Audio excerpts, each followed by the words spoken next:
जय श्री कृष्णा। राधे राधे। अब हम श्री शिव महापुराण का पिछले अध्याय में जहाँ से छोड़ा था वहाँ से आगे का अध्याय सुनेंगे। इस अध्याय में तारकासुर का परिचय का वर्णन आएगा।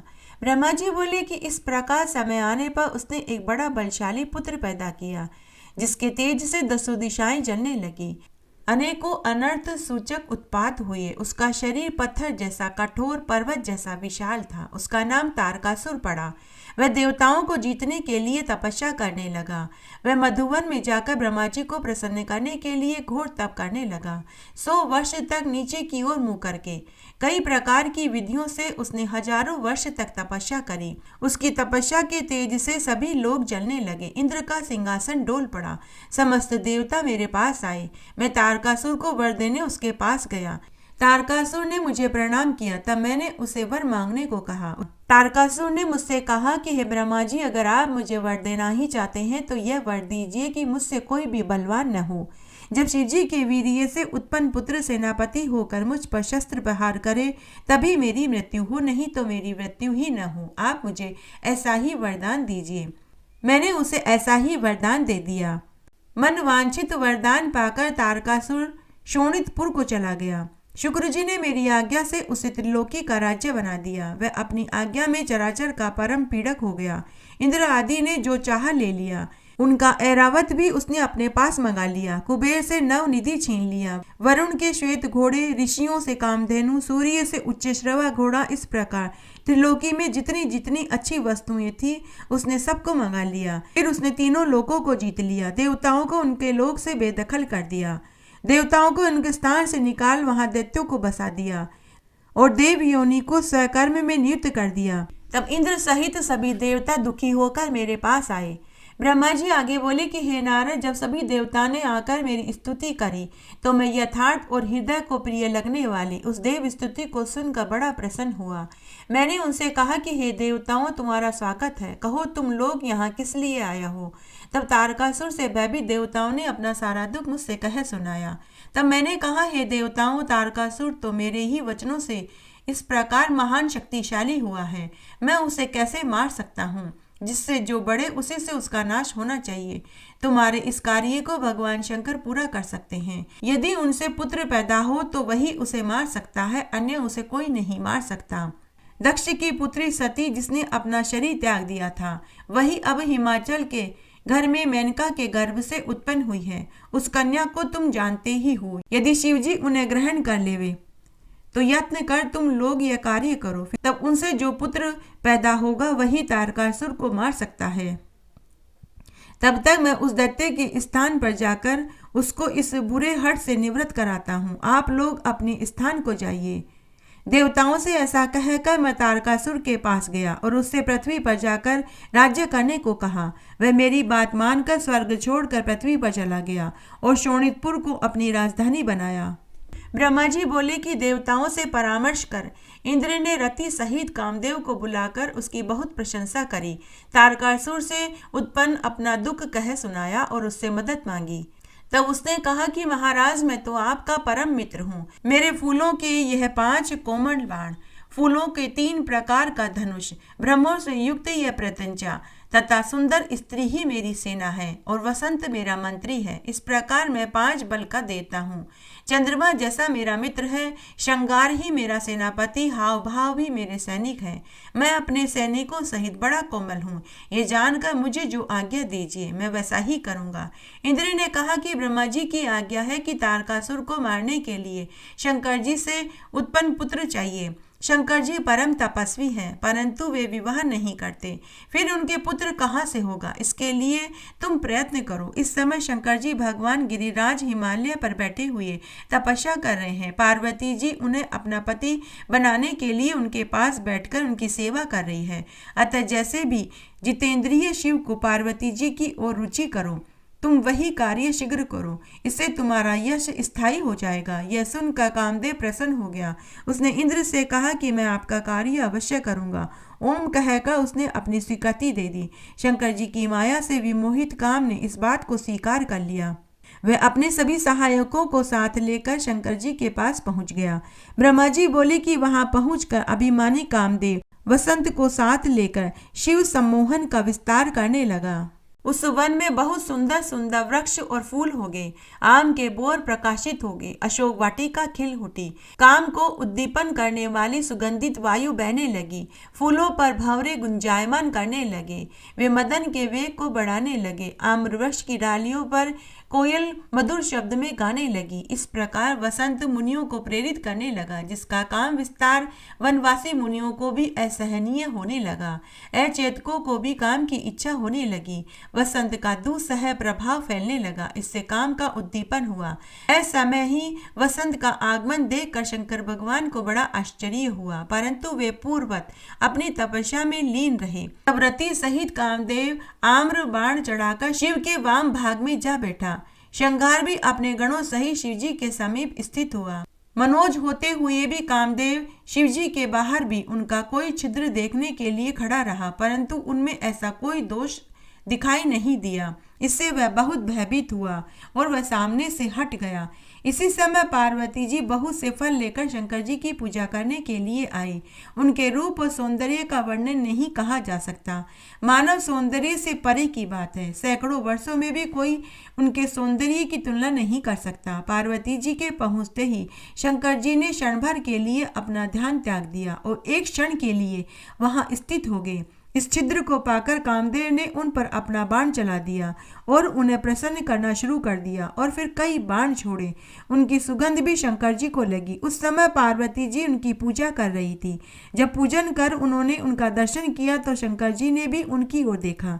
तब स्त्री स्वभाव से अपना लज्जा से उन्होंने अपने अंगों को संकुचित कर लिया। उन्हें संकुचित होते देखकर शिवजी उनकी रूप रचना की प्रशंसा करने लगे। उन्होंने प्रत्यक्ष कहा कि सृष्टि का लालित्य मानो विधाता ने इसी में एकत्र कर इसका निर्माण किया है, इसमें कोई संदेह नहीं है।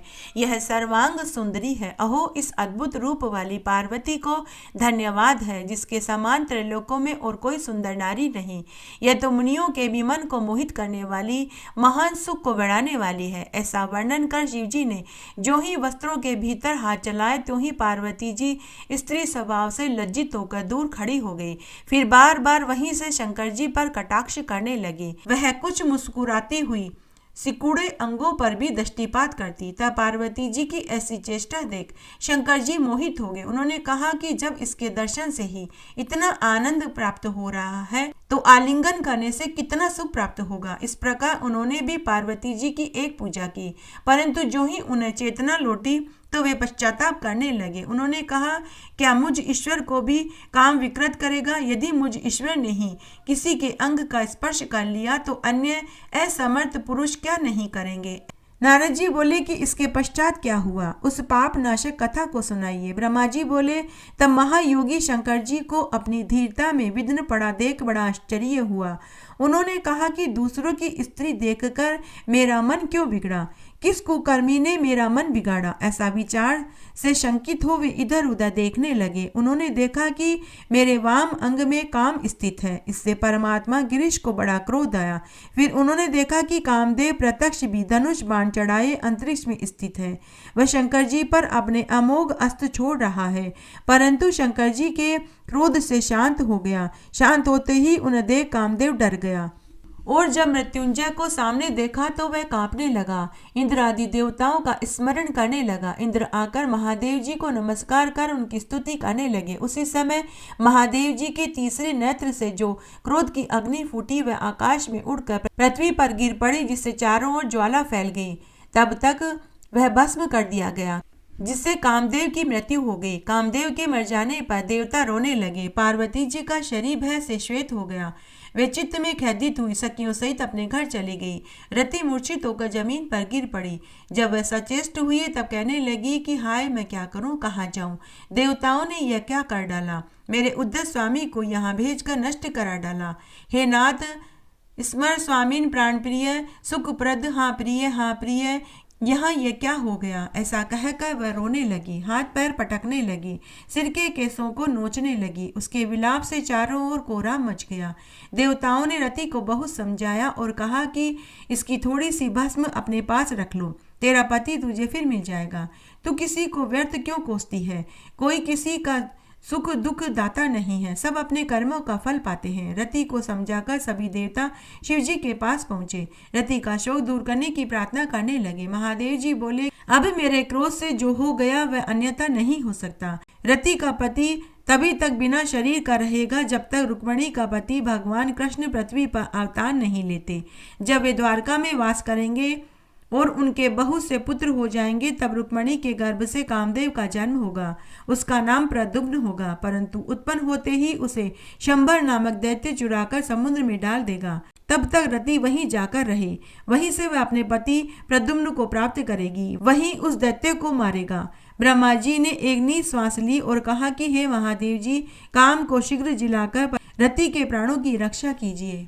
शंकर भगवान बोले कि अच्छा, तो अब मैं प्रसन्न हूँ। इस अवधि के भीतर भी मैं काम को जिला सकता हूँ। वह मेरा गण बनकर वहाँ नित्य इससे विहार भी करता रहेगा। अब तुम लोग अपने लोक को जाओ। देवताओं से ऐसा कहकर महादेव जी अंतर्ध्यान हो गए। रति शंबर दैत्य के नगर को चली गई। देवता भी अपने लोक को चले गए। नारद जी बोले कि हे ब्राह्मण, शिव जी के नेत्र से उत्पन्न अग्नि कहाँ गई? शिव जी के उस चरित्र को मुझे सुनाइए। ब्रह्मा जी बोले कि शिव जी के तीसरे नेत्र की अग्नि से कामदेव को भस्म कर दिया।